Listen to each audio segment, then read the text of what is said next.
Hello అందరికీ, this is Thiru. Welcome to lucky cooking and vlogs. Samosa అంటే అందరికీ ఇష్టం, కానీ బయట దొరికే సమోసాలు హైజీన్గా ఉంటాయో లేదో, ఎలాంటి ఆయిల్లో ప్రిపేర్ చేస్తున్నారని ఒక భయం. ఎలాంటి భయం లేకుండా మన ఇంట్లో చక్కగా ప్రిపేర్ చేసుకోవచ్చు. ప్రాసెస్ చూసేయండి. ముందుగా సమోసాలోకి స్టఫింగ్ చూసేయండి. ఒక బౌల్ తీసుకుని హాఫ్ బౌల్ అటుకులు తీసుకున్నాను. దగ్గర అటుకులు ఉన్నాయి, అందుకనే అటుకులతో ప్రిపేర్ చేస్తున్నాను. పెద్ద సైజు ఆనియన్ తీసుకుని చిన్న చిన్న ముక్కలుగా కట్ చేసుకుని ఆ అటుకుల్లో యాడ్ చేసుకోవాలి. పచ్చిమిర్చిని ఇలా చిన్న చిన్న పీసుల్లా కట్ చేసుకున్నాను. చేసుకున్న ఆ పచ్చిమిర్చిని ఆనియన్స్ లోకి యాడ్ చేసుకుని అంత సాల్ట్ కూడా యాడ్ చేసుకోవాలి. కారం హాఫ్ స్పూన్ యాడ్ చేశాను. ధనియాల పౌడర్, జీరా పౌడర్, పసుపు, అల్లం వెల్లుల్లి పేస్ట్ కొంచెం, బ్లాక్ పెప్పర్ పౌడర్ కూడా, ఇవన్నీ బౌల్లోకి యాడ్ చేసుకుని అన్ని కలిసేలాగా చేత్తోనే కలుపుకోవాలి. ఆనియన్స్ లో వాటర్ ఉంటుంది కాబట్టి చేత్తో కలుపుకుంటే కొంచెం ముద్దలాగా అవుతుంది. ముద్దలాగా అవ్వకపోతే కొంచెం నూనె యాడ్ చేసుకుని ముద్దలాగా కలుపుకోవాలి. చేత్తోనే నలుపుకుంటూ మొత్తం కలిసేలాగా చక్కగా కలుపుకోవాలి. సమోసాలోకి ఈ స్టఫింగ్ రెడీ చేసుకుని పక్కన పెట్టేసుకున్నాను. నేను ముందుగానే చపాతీ పిండి కలుపుకున్నాను. 1 కప్ గోధుమ పిండి తీసుకున్నాను.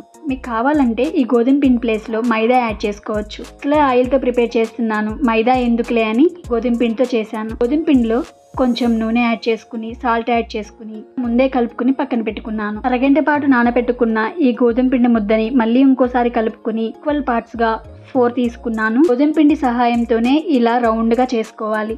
మీకు ఎంత వీలైతే అంత పలుసుగా చేసుకోండి. గోధుమ పిండి చల్లుకుంటూ ఇలా చేసుకున్న చపాతీని స్టవ్ ఆన్ చేసుకుని ప్యాన్ పెట్టుకుని, ప్యాన్ వేడైన తర్వాత చపాతీని 5 సెకండ్స్ పాటు 2 వైపులా ఇలా కాల్చుకోవాలి. కొంచెం గట్టిపడితే చాలు. చూపిస్తున్నాను కదా, ఇలా కాల్చుకోవాలి చపాతీల్ని. ఇలా కాల్చుకున్న చపాతీలు కొంచెం గట్టిపడతాయి కదా, ఒక నైఫ్ తీసుకుని 4 సైడ్స్ ఇలా కట్ చేసుకోవాలి. స్క్వేర్ షేప్ లోకి రావాలి చపాతీ. ప్రిపేర్ చేసుకున్న చపాతీలన్నీ స్క్వేర్ షేప్ లో ఇలా కట్ చేసుకుని, సమోసా ప్రిపేర్ చేయాలంటే కోన్ షేప్ లో షీట్స్ కావాలి కదా, ఆ షీట్స్ కోసం ఇలా కట్ చేసుకుంటున్నాను నైఫ్ సహాయంతో. అన్ని ఒకే షేప్ లో రావాలంటే స్కేల్ పెట్టుకుని నైఫ్ తో ఈ షీట్ ని ఇలా కట్ చేసుకోవచ్చు. ఆ షీట్ కట్ చేసుకుంటే చాలు, మిగిలినవి ఆ షీట్ తో సేమ్ ఒకేలాగా కట్ చేసుకోవచ్చు.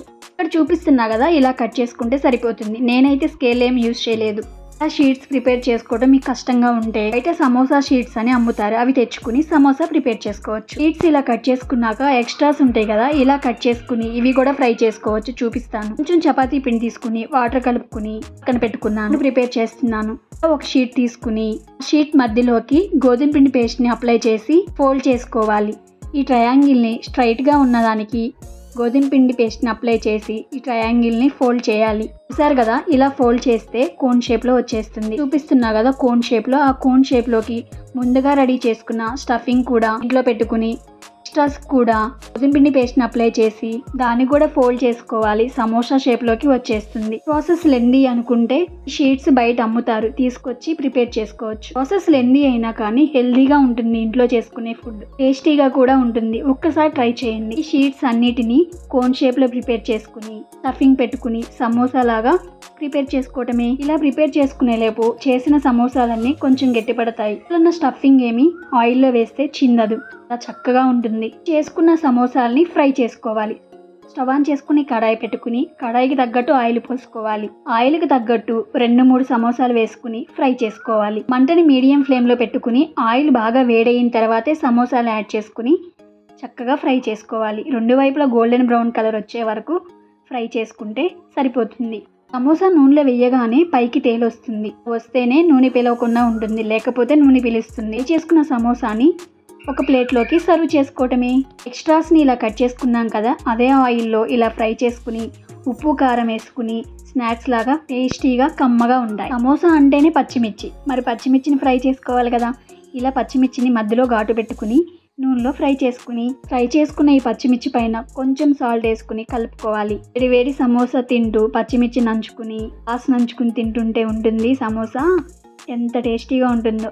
ప్రాసెస్ అయితే లెందీనే, కానీ హెల్దీగా ఉంటుంది. హైజీన్గా చేసుకోవచ్చు ఇంట్లో. ఎక్స్ట్రాస్ని ఇలా ఫ్రై చేసుకున్నాం కదా, క్రంచీగా చాలా టేస్టీగా ఉంటాయి. మరి మీరు ఒకసారి ట్రై చేయండి. నచ్చితే ఒక లైక్ చేయండి, సబ్స్క్రైబ్ చేయండి. Thank you for watching.